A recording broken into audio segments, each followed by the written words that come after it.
Daniel Ouedraogo. Au sommaire de cette édition, intronisation contestée à Banfora. De nouveaux affrontements ont fait 2 morts suite à l'intronisation dimanche de Sibiri et Madi Djana 2. Installation des membres de la commission pluridisciplinaire de la politique nationale de défense et de sécurité. Les membres ont 100 jours pour élaborer cette politique en vue de réforme du système sécuritaire au Burkina. Déplacés de Yirgou 6 mois après les événements, que deviennent les 1387 déplacés internes accueillis à Barsalogo? Élément de réponse dans ce journal avec notre équipe qui a séjourné la semaine dernière sur le site. Dans ce journal également, on ira à la rencontre de ceux qui ont trouvé refuge à Cambouensin. Enfin, 4,72 sur 10, c'est la note qu'obtient le chef de l'État au dernier sondage du CGD, Centre pour la gouvernance démocratique dans le cadre du périmètre. Que nous dit ce sondage sur la gouvernance au Burkina? Que pensent les Burkinabés de leurs institutions, de la réconciliation nationale et du retour de l'ancien président Blaise Compaoré? Nous en parlons avec notre invité, le statisticien Issouf Nana, responsable du sondage. Voilà pour les titres. Une fois de plus, bonjour et bienvenue au journal sur Radio Méga.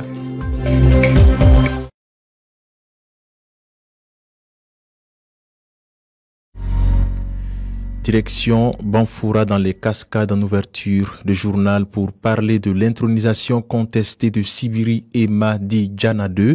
De nouveaux affrontements ont fait 2 morts dans la nuit d'hier à aujourd'hui. La communauté Gouin réunie dans le canton de Banfora qui compte 107 villages a désormais 2 chefs. Le premier, intronisé le 16 mars dernier, est Aboubakar Emadi Fadouga II. Il est le 3e fils du défunt chef de canton Yoye Ema. Il occupe actuellement la cour royale. Le second, intronisé hier, à savoir Sibiri Emadi Djana II, est le cousin du défunt chef de canton. Il s'est vu refuser l'accès à la cour royale après son intronisation dimanche. La querelle de succession entre l'oncle et le neveu depuis le décès de Yoye Ema le 28 juillet 2018 ont occasionné des heurts autour de leur intronisation. Leurs derniers affrontements ce lundi matin aux environs de 4 heures ont fait 2 morts aux alentours de la cour royale. Samedi et dimanche, 3 blessés ont été enregistrés dans des heurts autour de cette même cour.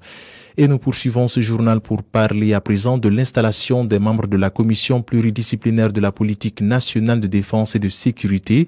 Installation intervenue ce matin au cours d'une cérémonie présidée par le chef de l'État Roch Kaboré, créée par décret en 2018 à la suite des recommandations du Forum national sur la sécurité. La commission devra faire des propositions pour une réforme du secteur de la sécurité qui permettra d'instaurer un système de sécurité efficace. Ousseini Compaoré est le ministre de la Sécurité et président de cette commission. Ce processus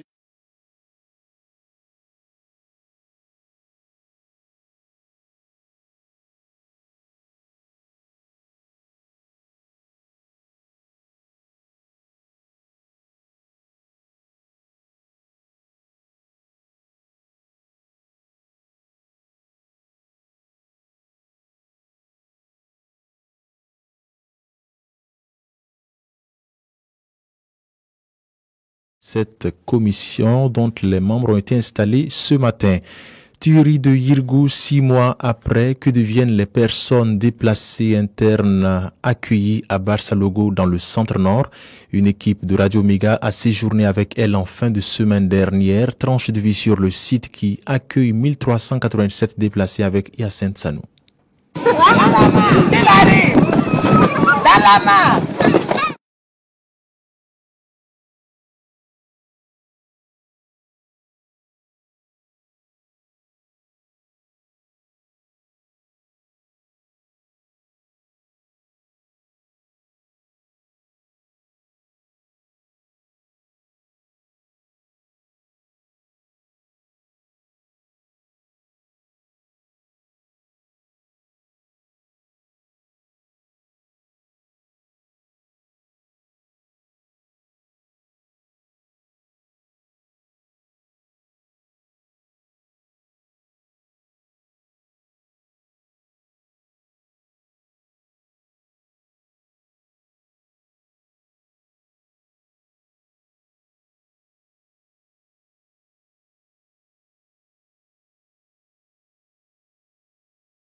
L'actualité du dossier de Hyacinthe Sanou sur le site des personnes déplacées internes de Barsalogo vous sera proposé ce soir à 17h10.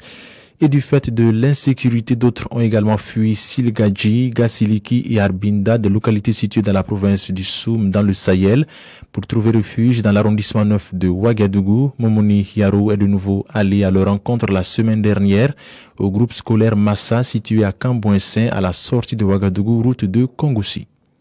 Vendredi 14 juin 2019, soit 3 jours après notre premier passage sur ce site, visiblement les choses ont bougé. Contrairement à notre dernière fois où ils disaient être laissés à leur propre sort, la centaine de déplacés se réjouit des premières aides. La mairie, des ONG humanitaires et des riverains ont commencé à voler à leur secours. Seydou Ouedraogo, venu de la commune de Tongomayel, il est le responsable du site.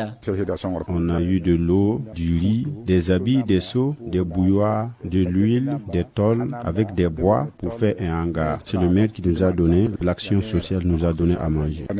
À environ 1 kilomètre de là, une soixantaine de femmes, hommes et enfants ont élu domicile dans une cour familiale. Dans la cour, une maison de 16 tôles, une chambre et un salon dans laquelle logent les femmes et les enfants, une cinquantaine. Eux viennent de Botogui, commune de Kelbo, toujours dans la région du Sahel. La cour, à en croire notre interlocuteur Amadé Sawadogo, appartient à un de ses parents. C'est notre frère qui nous a montré ici, quand il a acheté pour lui. C'est lui qui a acheté les camions 10 tonnes pour venir nous prendre. La maison là, c'est stall. Il n'y a même pas d'hangar. Il y avait la pluie. Ça nous a tapé bien même. Il y avait même les poudres qu'on a menées pour faire des bouillies pour donner les enfants là, qui étaient mouillés. Contrairement au groupe précédent accueilli au groupe scolaire Massa, ceux-là n'ont jusque-là bénéficié que de la solidarité du voisinage. Personne n'est pas encore venu nous aider. N'importe quelle chose qui peut nous aider, nous voulons. Selon certaines indiscrétions, il est prévu leur prise en charge dans les camps de Barsalgo ou de Foubé dans le Sanamatenga. Pas question, on retorque Amadé Sawadogo. Nous, on savait ce qui se passe là. Si c'était vers Bobo, Panfora ou bien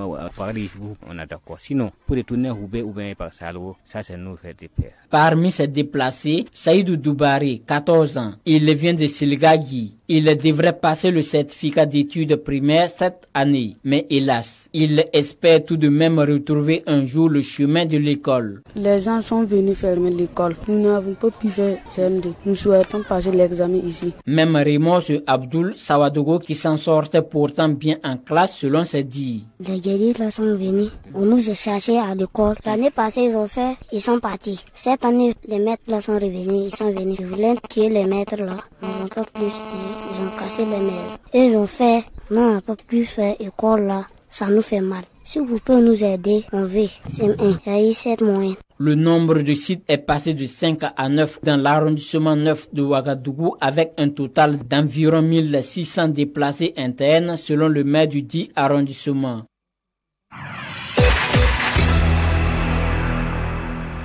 Procès du putsch de 2015. Après les plaidoiries des avocats des parties civiles, celles du parquet militaire ont débuté aujourd'hui. Judith Traoré est en ligne pour nous faire le point du début de cette phase avec le parquet militaire. Judith, bonjour. Oui, bonjour. Il faut dire que, comme vous l'avez dit, pour cette matinée, la parole a été donnée au parquet militaire donc pour ses réquisitions. Et conformément donc à la pratique, le parquet s'est d'abord employé à faire un rappel des faits en débutant par la journée du 16 septembre 2015 avec l'entrée du commando dans la salle du Conseil des ministres pour la prise d'otage des membres du Conseil des ministres. Après donc le rappel des faits, s'en est suivi la discussion ou la motivation ici. Il s'agit pour le parquet militaire de la qualification juridique des faits, infraction après infraction. Pour ce qui est des faits d'attentat à la sûreté de l'État, le parquet militaire se basant sur les articles 110, 109, Code pénal ancien et 313, Code pénal nouveau, et après examen des pièces et débats, a conclu que le général Gilbert Diendéré est l'auteur du putsch de septembre 2015, même si celui-ci a dit n'être ni l'auteur ni l'instigateur de ce putsch. Après donc le premier fait, la discussion s'est ensuite portée sur les faits de complicité d'attentat à la sûreté de l'État. À ce niveau, des personnes civils et militaires sont cités tels que Herman Yamego, Fatmata Thérèse Diawara, Selifou Sawadogo, Dame Guéloire, le colonel Mamadou Bamba, le général Gilbert, le général Djibril Bassolé. L'infraction d'attentat à la sûreté de l'État. Pour donc ce qui est de ce fait, les actes visant le changement de régime ont été bien constitués, mais sauf pour 2 personnes telles que le colonel Bationo Omer et le capitaine Gaston Ouedraogo. Il faut dire que le capitaine Gaston Ouedraogo, c'est celui qui a conduit l'hélicoptère qui est allé chercher donc les fonds à la frontière ivoirienne. Présentement, donc, la discussion se poursuit et l'infraction porte sur la complicité, sur les coups et blessures. Il faut dire que Sidi Lamine Omar a été reconnu pour le fait qu'il a été reconnu coupable du fait qu'il lui est reproché, c'est-à-dire l'incitation à la commission d'infraction avec suite aux échanges téléphoniques entre lui et le général Gilbert Diendéré. Merci à vous, Judith Traoré. Dernier sondage du Centre pour la gouvernance démocratique, 4,72 sur 10. C'est la note qu'obtient le chef de l'État. Que nous dit ce sondage sur la gouvernance au Burkina? Que pensent les Burkinabés de leurs institutions? Réponse avec Issouf Nana, statisticien responsable du sondage. Selon les résultats que nous avons obtenus, il y a des attentes des populations, mais des attentes qui sont loin d'être atteintes. Il y a une déception seulement qui s'installe de plus en plus. Et quand on parle de la confiance accordée, que ce soit au président ou aux institutions, nous disons seulement qu'il y a une année, en juin, lorsque nous avons mené le même sondage, la confiance que les citoyens accordent aux institutions était faible. Et cette fois-ci, nous avons une tendance à la baisse. C'est pourquoi nous disons qu'il y a une crise de confiance entre les gouvernants et les gouvernés, et cette crise concerne que ce soit le législatif, le judiciaire et l'exécutif. Et si on regarde les chiffres, on peut se rendre compte justement que quand on prend par exemple la confiance que les citoyens accordaient à la CENI, il y a une année, en juin, on était à 52%. Et nous sommes à 42% cette fois-ci. Quand on prend la justice, il y a une année, on était à 45%, maintenant nous sommes à 38%. C'est pareil également pour le gouvernement, nous sommes passés de 42% il y a une année à seulement maintenant 30%. Alors que c'est ce même gouvernement qui est censé mettre en œuvre les politiques publiques, les projets, les programmes qui sont inscrits dans le projet de société du président. L'entreprise immobilière Abdul Service International reconnue meilleur entrepreneur africain. Cette distinction lui a été décernée à Paris en France ce mois de juin à la 6e édition du Forum économique international du développement de l'entrepreneuriat. Ce samedi, Abdul Ouedraogo, le président directeur général de l'entreprise, a présenté son trophée GIFA d'or aux journalistes. Il est le 2e Burkinabé à recevoir ce prix après l'homme d'affaires Apollinaire Compaoré. Pour 2019, l'entreprise immobilière est à son 2e prix. Elle a aussi été distinguée meilleure promotrice immobilière de la sous-région ouest africaine. Le compte rendu avec Asma Oudao. Abdou Ouedraogo, le président directeur général de l'entreprise immobilière Abdul Service International, a convié les journalistes à se déjeuner pour présenter son trophée de meilleur entrepreneur africain. Un prix qu'il a décroché à la 6e édition du Forum économique international du développement de l'entrepreneuriat à Paris ce mois de juin.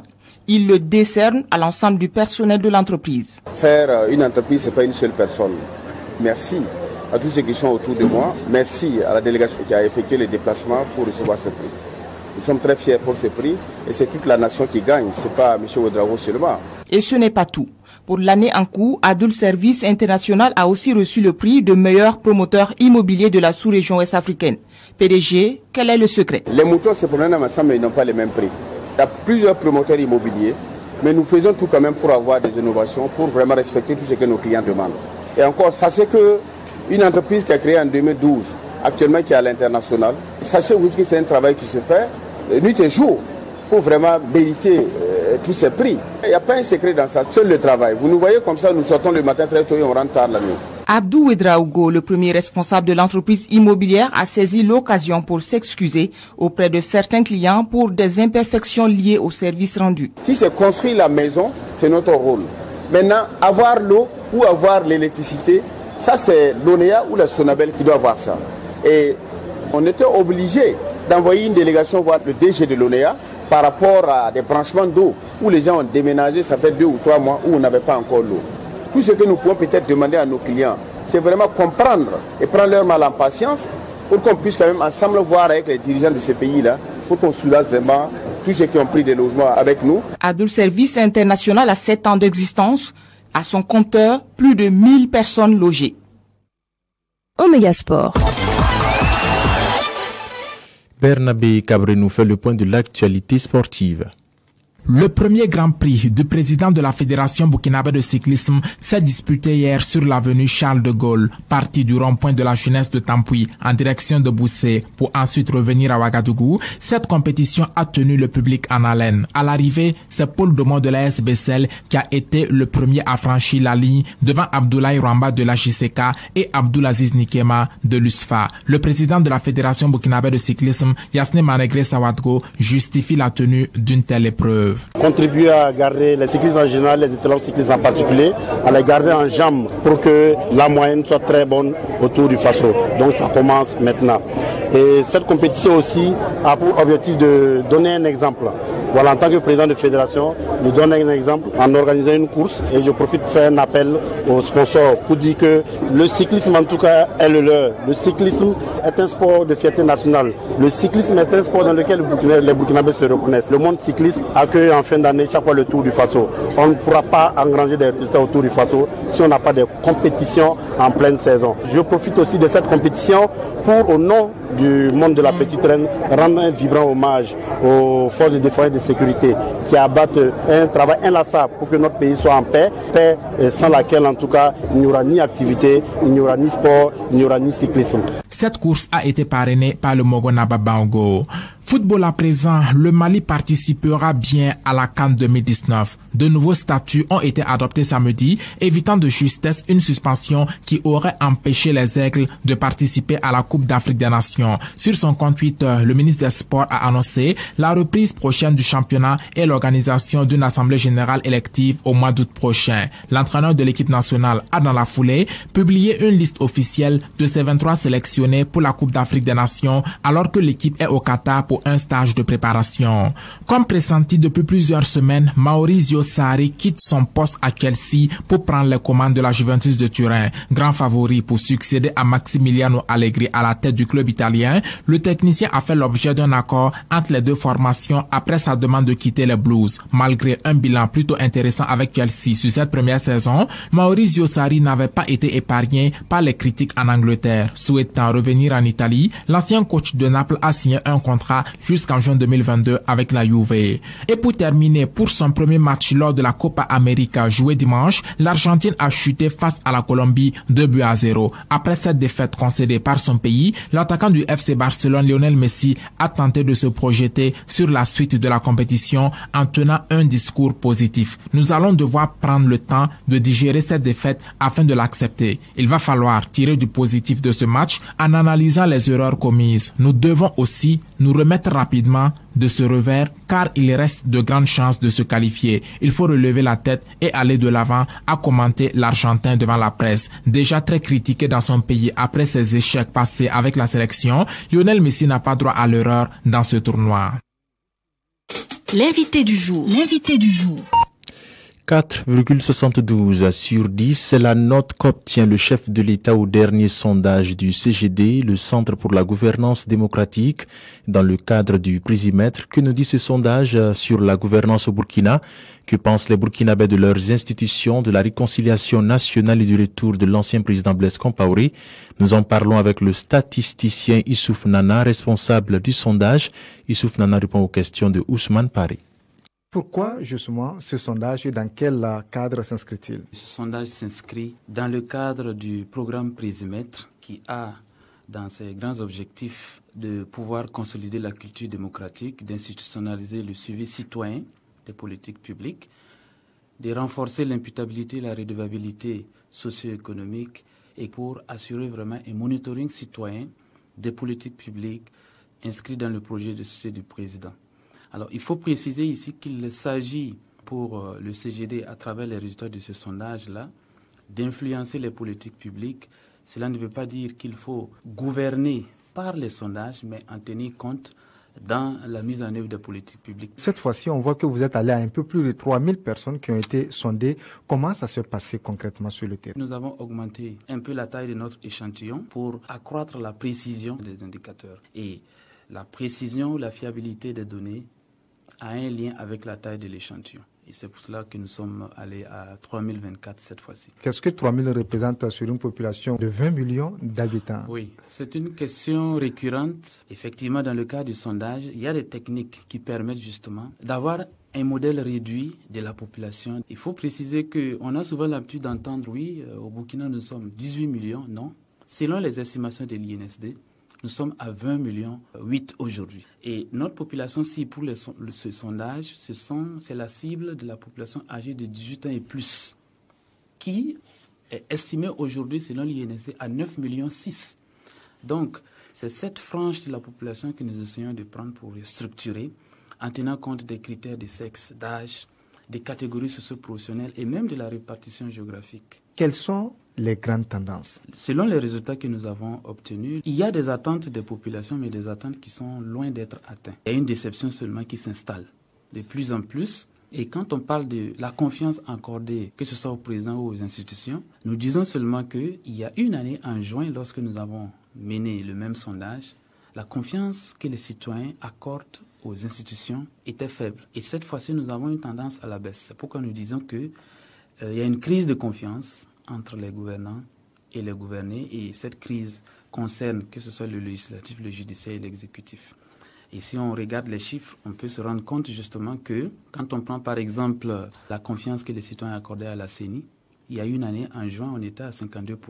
Et nous sommes à 42% cette fois-ci. Quand on prend la justice, il y a une année, on était à 45%, maintenant nous sommes à 38%. C'est pareil également pour le gouvernement, nous sommes passés de 42%. Il y a une année à seulement maintenant 30%. Alors que c'est ce même gouvernement qui est censé mettre en œuvre les politiques publiques, les projets, les programmes qui sont inscrits dans le projet de société du président. L'Assemblée nationale a aussi également une baisse à ce niveau, du même que les partis politiques, donc de façon globale. Oui, la confiance au niveau des partis politiques est la plus faible de toutes les institutions que nous avons tenues compte dans le sondage. Alors pour les partis politiques, on est passé de 22% il y a une année à 18% aujourd'hui. Les reproches qu'on fait, c'est l'absence vraiment des partis politiques sur le terrain. Il y a des promesses qui sont données lors des campagnes, que ce soit de la majorité de l'opposition, et les partis politiques sont de plus en plus absents dans les périodes interélectorales. La question du retour aussi de l'ancien président a été évoquée. C'est une question qui n'est pas taboue. Par rapport effectivement à décembre, où nous étions à 58%